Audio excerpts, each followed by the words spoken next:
You know, as a kid who grew up in a Christian environment, okay, in Iran, which you couldn't be, and I was an atheist till I was 25 years old. This whole concept about God's watching you, watching everything you do. You know how parents put that fear in them, and they would say the famous line, "Mommy may not know what you did, but God does." You know, Dad may not know what you're doing, but God's watching you, okay? And then you learn about free will, which free will is what? The ability to do whatever I want to do, and then, you know, if I commit a crime, guess what? I go to jail for it, right? If I break something, I'm going to suffer some consequences. But the free will is there. The concern becomes we are more and more going towards the government wanting to be more powerful than God, where the free will is taken out.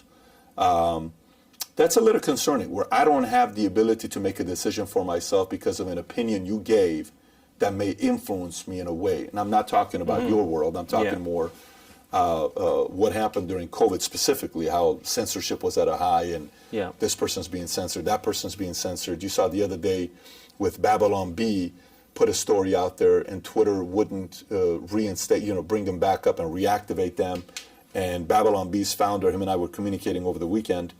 They stuck to their ground and were said, we're not doing it. And now they're not on Twitter, but Khamenei's on Twitter, a lot of Putin's still on Twitter, and they're doing what they're doing to the world. So I think the concern with a lot of technologies like yourself, again, I wish, my goal today was to have two CIA agents here with us, okay, to have the conversation. Maybe they are here. Maybe we'll do that next time. But to kind of get them, because one of them was all in for what you're doing.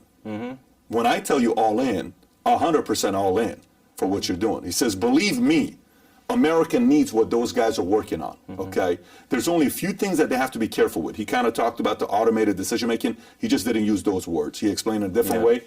The other one said that he believes we're going in this direction whether we like it or not.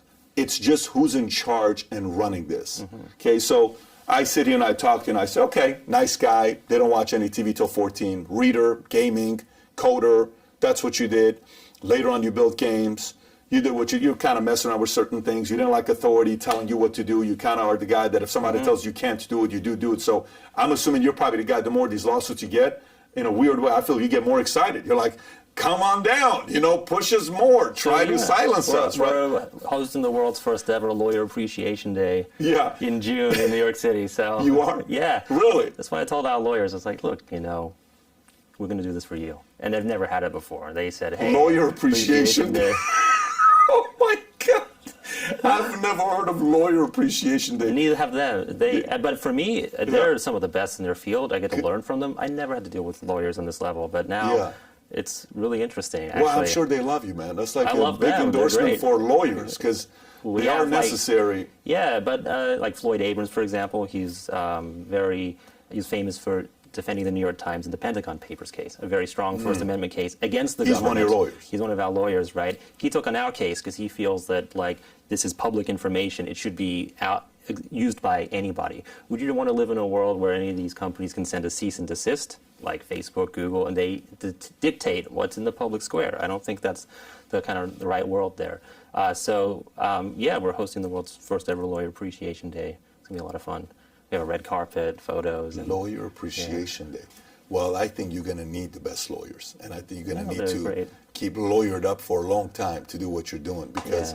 But we attract the best people in each field. But anyway, back to what you were saying about, you know, who's running things, and your censorship issue is a big issue, right? And I think that these companies have more and more power over time. You have Twitter, you have Facebook, and they've been, say, more powerful than a newspaper because they can take someone's account away, or, you know, take information off for whatever reason they want.